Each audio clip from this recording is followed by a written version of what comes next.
Hello friends, welcome to Creative Medicine. In this lecture, we will learn about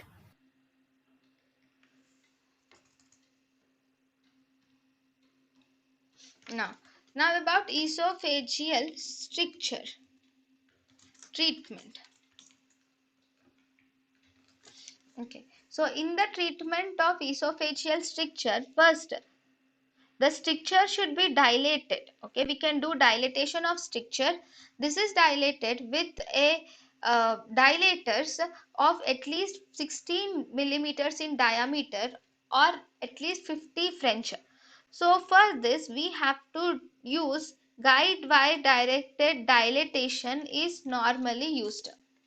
So guide wire, you will first put a guide wire and we put a dilators of with serially increasing the size, and they should be at least of 16 millimeters of diameter or 50 French dilatation should be done.